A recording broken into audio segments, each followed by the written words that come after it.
So what is the unforgivable sin that Apple committed with the 2020 MacBook Pro? Well, about a week ago, I wrote an article for Forbes and I got a lot of attention for it. About 190,000 people have read it and I got a lot of negative pushback on it. It was titled The Unforgivable Sin That Apple Committed with the 2020 MacBook Pro. And I'm recording this, I'll be editing this video on my 2017 MacBook Pro, which I've been using for about 3 years and has 4 USB-C ports, which is great. 4 ports is pretty good. I have a USB-C hub on one of them that gives me some traditional USB ports, which are great. And also I can plug in my Ethernet there, so that's useful as well. But when I got my new one, my 2017 right here, my 2020, sorry, right here, I found that it only had 2 USB-C ports and 0 on that side. That's the microphone jack right there. And yeah, not enough. I mean, for my current 2017 model, I've got power in one of them.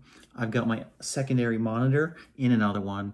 I've got this hub in a third that I've got Ethernet coming into because I do a lot of live streaming, and you just don't get the same quality if you're on Wi-Fi as if you're actually hardwired into the internet.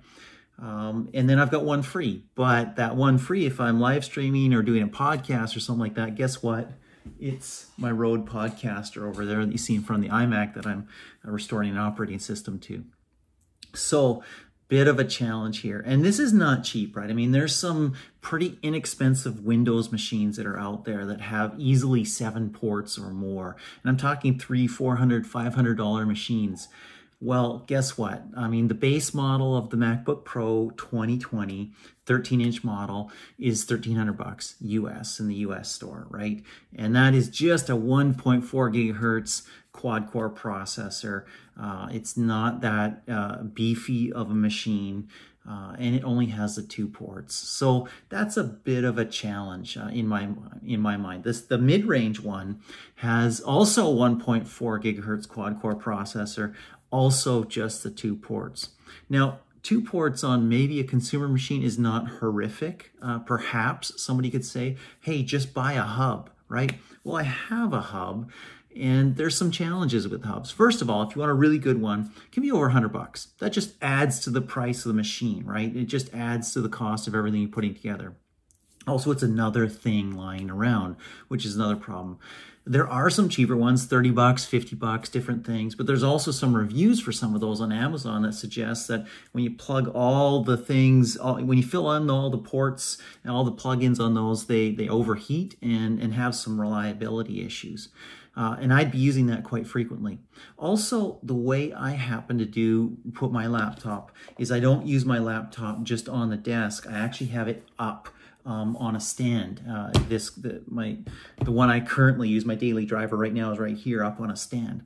And guess what? The cords that you typically get for a USB-C hub are maybe 10 centimeters long, 2-3 inches long or something like that, a little bit longer, maybe 4 or 5. So it's always dangling down. I worry about the impact that might have on the port over time. Some other port types that you can get, or hub types that you can get, plug into both USB-C ports at the same time. The other challenge with that is that sounds like a good solution, but the challenge with that, when I have my machine elevated, is that then also that has like 4 or 5 things hanging off of it. An HDMI cable perhaps, right? Or USB-C to your monitor, your power, a couple other things, maybe your microphone, other things like that. And I worry about all that weight kind of hanging off there all the time.